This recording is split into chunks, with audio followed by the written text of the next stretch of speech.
Indonesia masih dikuasai Belanda dan Jakarta masih bernama Batavia. Antara tahun 1890 hingga tahun 1958, tidak ada penguasa negeri atau jawara Betawi yang tidak mengenal nama Habib Abdul Qadir bin Muhammad Al-Haddad atau populer dengan nama Tuan Sayyid Qadir atau Wan Qadir. Wan Qadir sosok karismatik, perawakannya gagah wibawa, tinggi dan bobot tubuhnya proporsional. Kepandaian ilmu silat dan ilmu intisari buminya sangat luar biasa. Bicaranya singkat tapi padat, jelas dan lugas. Tatapan matanya juga tidak kalah luar biasa, teduh tapi mengandung kekuatan inti. Dari siapa dan bagaimana beliau belajar ilmu bela diri dan kedikjayaan hingga mencapai level puncak itu tidak diketahui secara pasti. Namun, ilmu silatnya dipastikan membuat para jawara yang menyaksikan akan leletkan lidah. Penampilan sehari-harinya tidak seperti tokoh habaib pada umumnya. Beliau lebih suka mengenakan sarung, kaos oblong berbalut jas safari, dan songkok nasional. Tidak hanya urusan jawara, beliau juga banyak memegang kedudukan atau magam, diantaranya magam waliullah, ulama, mujahid, zuhud, dan wara. Bahkan, beliau sanggup mengintervensi alam majdzub. Beliau lahir di Betawi tahun 1878, satu generasi dengan zaman pitung. Ayah beliau, Habib Muhammad Al-Haddad, adalah pendatang dari Hadramaut, Yaman, sementara ibundanya bernama Syarifah Maryam Al-Haddad.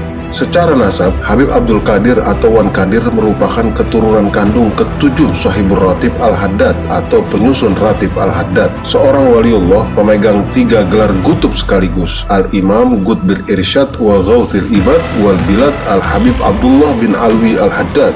Seperti kebanyakan peranakan Hadramaut pada umumnya, Habib Abdul Qadir lahir dan tumbuh besar di Indonesia, hingga beliau sudah tidak lagi berbicara bahasa Arab karena sehari-harinya beliau menggunakan bahasa Betawi yang fasih. Salah satu gaya Habib Abdul Qadir yang paling menonjol adalah menghindari popularitas, tidak suka disorot, dan tidak suka publikasi. Itu juga yang menjadi sebab mengapa Wan Qadir jarang sekali tampil di muka publik. Para jawara bergengsi yang setiap hari malang melintang di jagat persilatan di Betawi belum tentu pernah menemuinya, tapi pasti mereka mengenal namanya. Mendengar namanya saja sanggup melumerkan nyali para petinggi jawara seantero Batavia. Bagi para jawara beken Betawi, Habib Abdul Qadir adalah ikon jawara yang mengagumkan, dianggap maha guru. Kemahiran ilmu silat luarnya berada di tingkat tertinggi. Kekuatan tenaga dalamnya pun sudah berada di level puncak, sementara ruhaniyahnya telah mencapai titik kestabilan. Habib Abdul Qadir memiliki makam atau kedudukan khusus tersendiri. Ini membuat semua ulama dan tokoh habaib di Batavia mengagumi dan menaruh hormat padanya. Para tokoh habaib sekelas Habib Utsman bin Yahya Mufti, Habib Muhsin Al-Attas Kramat Jati, Habib Ali Al-Habsyi Kuitang, Habib Ali Al-Attas Bungur, Habib Zain Al-Idrus Krukut, Habib Soleh Al-Hamid Tanggul, Habib Salim bin Jindan, dan Habib Umar bin Hud Al-Attas. Saat bertemu, mereka merasa sungkan untuk menatap mata Habib Abdul Qadir. Sementara dalam hal ilmu bela diri dan kedikjayaan, selama Habib Abdul Qadir hidup, tidak pernah tercatat ada satupun jawara di tanah Betawi yang sanggup menandinginya. Yang perlu dicatat, Habib Abdul Qadir disebut sebagai spot paling aman di Batavia. Faktanya, nama beliau bukan hanya ditakuti lawan dan disegani kawan dari kalangan para jawara, tapi raksasa kekuatan sekelas rezim kolonial Belanda dan Jepang pun enggan berkonfrontasi dengan beliau. Maka cukup menyebut namanya saja menjadi jaminan rezim Belanda dan Jepang tidak akan pernah mengusiknya. Para penjajah dipastikan akan menghindari spot Habib Abdul Qadir. Mereka lebih memilih menghindar daripada harus berhadapan dengan sebuah jantung kekuatan. Itu sebabnya juga, demi keamanan, hal-hal yang berkaitan dengan rahasia negeri seperti berkas penting negara, termasuk surat-surat rahasia Presiden Soekarno selama bertahun-tahun sengaja dialamatkan ke kediaman beliau. Dengan demikian, berkas dan surat rahasia itu akan terjamin keamanannya hingga ke tangan Presiden Soekarno, tanpa harus takut tersentuh pihak penjajah Belanda dan Jepang. Habib Abdul Qadir menggembleng beberapa orang pilihan dengan ilmu agama, ilmu silat, dan berbagai ilmu kesaktian lainnya. Lalu di kemudian hari, orang-orang yang telah digemblengnya tersebut menjadi tokoh jawara papan atas di Batavia, seperti Bang Pi, Wan Hamid Aidit, Haji Darif Mat Bendot, Kiai Haji Nur Ali, Wan Ali Lubi Al-Haddad, Haji Entong Gendut, dan masih banyak lagi.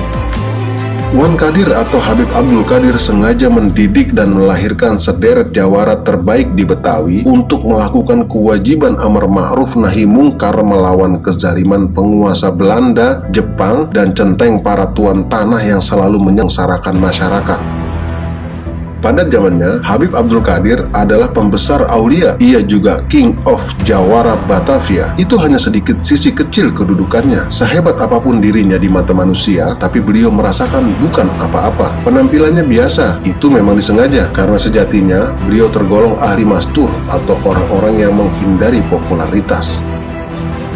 Sedikit dari sisi lain kepribadian Habib Abdul Qadir adalah hati dan jiwa beliau lebih lembut daripada kapas. Kedermawanan dan rasa iba adalah ciri khasnya, selalu berkeinginan menolong sesama tanpa harap pamrih. Apa yang dimilikinya atau bahkan sesuatu yang sedang dipakainya akan diserahkan saat itu juga jika diminta. Sebagaimana para habaib umumnya, Wan Qadir mengadopsi ajaran agama yang memiliki sanad jelas dan terus sambung menyambung ke datuk moyangnya, yaitu Shahibur Ratib Al-Habib Abdullah bin Alwi Al-Haddad, lalu menyambung terus hingga ke Rasulullah Shallallahu Alaihi Wasallam. Habib Abdul Qadir wafat di Jakarta pada hari Sabtu tanggal 17 Mei 1958 dan dimakamkan di pemakaman umum kecil persis di samping halaman masjid di kawasan Otista, Jakarta Timur.